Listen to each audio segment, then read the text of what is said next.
जिल्ह्यातील वेगवेगळ्या तालुक्यातून आलेले मधुमाशी पालन मित्र व सर्प मित्र बंधू आणि भगिनी, आज एक आगळा वेगळा माझ्यासाठी, तुमच्यासाठी रुटीन असेल पण माझ्यासाठी हा कार्यक्रम, कारण कृषी विज्ञान केंद्रामध्ये मी बऱ्याच वेळा आलो आणि आल्यानंतर कृषी क्षेत्रामध्ये वेगवेगळे प्रयोग कसे होतात, संशोधन कसं होतं, उत्पन्न कसं वाढतं, याच्यावरती बरीच इथं चर्चा होते। पण त्याचाच एक भाग म्हणून आपण शेतात काम करत असताना साप निघाला तर त्याला न मारता त्याला कसं पकडता येईल, आणि त्याचबरोबर मधुमाशा एक वेगळं काय म्हणता येईल फार्मिंग आहे, त्या मधुमाशाच्या माध्यमातून मध कसा किंवा हानी कसा बनवता येईल, तर त्यासाठी म्हणून या दोन्ही वर्कशॉपच्या निमित्तानं जे कोणी ग्रामीण भागातून या क्षेत्रातली नागरिक आहेत त्यांचं मी मनापासून अभिनंदन करतो आणि वेगवेगळे अधिकारी महाराष्ट्र शासनाचे इथं बसलेले त्यांचं सुद्धा अभिनंदन करतो। आपला देश प्रधानमंत्री मोदी साहेबांच्या नेतृत्वामध्ये आज इकॉनॉमिकली घेतलं तर 4थ्या नंबरची इकॉनॉमी आपली आलेली आहे, पण खऱ्या अर्थानं ही इकॉनॉमी वाढवण्यासाठी काम जर कुठल्या क्षेत्रातलं असेल तर कृषी आणि उद्योग या दोन क्षेत्रामुळे काम खूप वाढतंय आणि कृषी क्षेत्रातलंच एक प्रशिक्षण आहे, त्याचाच एक भाग आपण इथं घेतोय। मधुमाशा पालनासाठी वेगवेगळ्या स्कीम्स आहेत, त्या तुम्हाला माहीत असतीलच। कृषी मंत्रालयातर्फे, राज्य शासनातर्फे, केंद्र शासनातर्फे स्कीम्स आहेत आणि त्याचबरोबर काही प्रोडक्शन वाढवायचं कसं, त्यांचं जतन कसं करायचं, स्टोरेज कसं करायचं, हे सर्व मला वाटतं तुम्हाला प्रशिक्षणामधून दिलं जाईल। मी सर्व स्टाफ मेंबर्सचं मनापासून अभिनंदन करतो। आज मला आमचे मित्र अज्ञानजी गायकवाड यांनी इथं बोलवलं आणि माझ्या वाढदिवसानिमित्त माझा सत्कार केला, त्यामुळे मी त्यांचं आणि आपल्या सर्वांचं मनापासून अभिनंदन करतो आणि या शहराचा खासदार म्हणून मी सांगू इच्छितो की या दोन्ही क्षेत्रामध्ये ना प्रगती कशी करता येईल, त्यासाठी तुमच्या अडीअडचणी राज्याच्या असतील, केंद्राच्या असतील, सोडवण्यासाठी मी नेहमीच प्रयत्नशील राहील।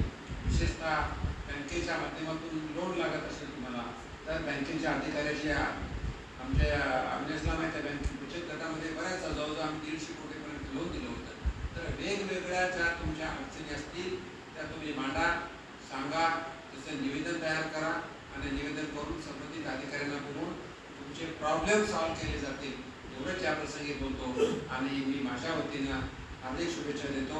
मी जास्त वेळ थांबत नाही, तुमचा कार्यक्रम चालू आहे। धन्यवाद।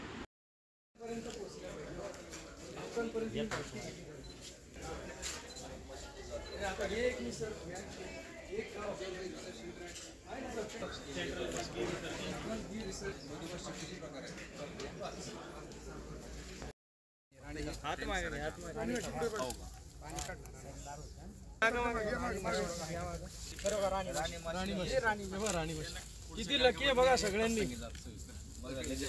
एका पेटीत एका पेटीमध्ये हो ताई, ताई उभा राहा, चला ओके। बघा समोर बघा, धन्यवाद।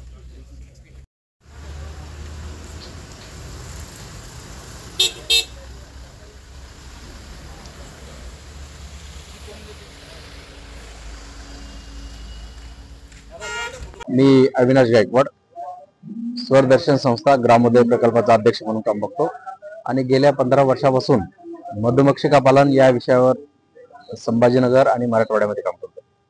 मधुमक्षिका पालन हा विषय फक्त एक जोडधंदा म्हणून नाही आहे, तर शेतकऱ्यांसाठी मधुमक्षिका ही जी मधमाशी आहे हे एक वरदान आहे आणि आज जागतिक सर्प दिन आहे। तर जागतिक सर्प दिनाच्या निमित्ताने आपण या कार्यक्रमाचे आयोजन केलं। या कार्यक्रमामध्ये महाराष्ट्रभरातून जवळपास 170 शेतकरी या ठिकाणी आलेले आहेत। या कार्यक्रमाचे आयोजन करताना CBRT पुणे, नॅचरल हनी पुणे, त्याचबरोबर आपेडा संस्था मुंबई आणि स्वरदर्शन सामाजिक संस्था ग्रामोदय प्रकल्प आमची ही वाळूची संस्था अशा संयुक्त विद्यमाने हा कार्यक्रम या कृषी विज्ञान केंद्राच्या संयुक्त विद्यमाने या ठिकाणी तो करण्यात आला होता।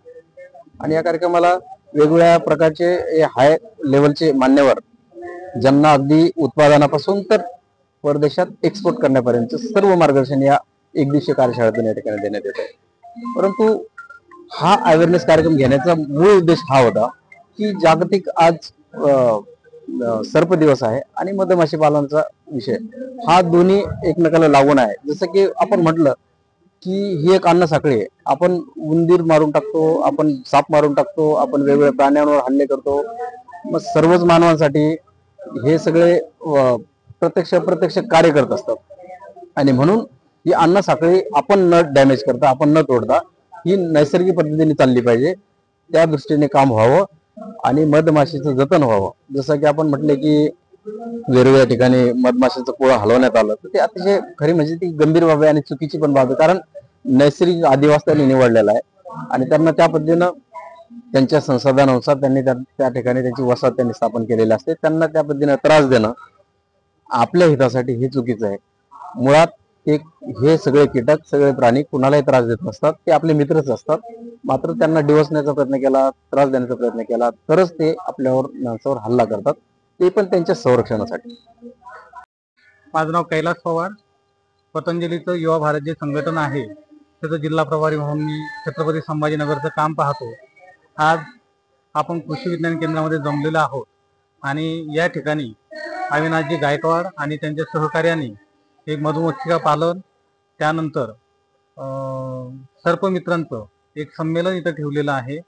याच संमेलनासोबत इथे आपेडाचं जे आपण इम्पोर्ट एक्सपोर्ट शेतीच्या संदर्भात ते सुद्धा मार्गदर्शन ठेवलेलं आहे.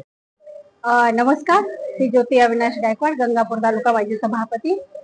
आज औरंगाबादमध्ये कृषी विज्ञान केंद्र या ठिकाणी आज सर्प दिन आणि मधुमक्षिका पालन या दिनानिमित्त आपण या कृषी विज्ञान केंद्रामध्ये हा कार्यक्रम आयोजित केलेला होता. जैवविविधतेचा ऱ्हास न होऊ नये यासाठी आपण हा कार्यक्रम इथे आयोजित केलेला आहे. या कार्यक्रमासाठी स्वरदर्शन संस्था आणि अनेक संस्था इथे एकत्र येऊन आम्हाला या संभाजीनगरमध्ये कृषी विज्ञान केंद्राने हा हॉल आम्हाला उपलब्ध करून दिला आणि सर्व या सर्पमित्र असतील, शेतकरी बांधव असतील, त्यानंतर NGOs असतील, अशा या लोकांना आपण आज सर्पमित्र या दिनानिमित्त सगळ्यांना मार्गदर्शनही केलेलं आहे. मधुमक्षिका पालनाचं ट्रेनिंग सुद्धा आपण 1 दिवसीय कार्यशाळा ही आपण इथे आज आयोजित केली होती आणि या कार्यक्रमासाठी आपले केंद्रीय अर्थ राज्यमंत्री डॉक्टर भागवतजी कराड साहेब यांची देखील आपल्याला इथे उपस्थिती लाभली.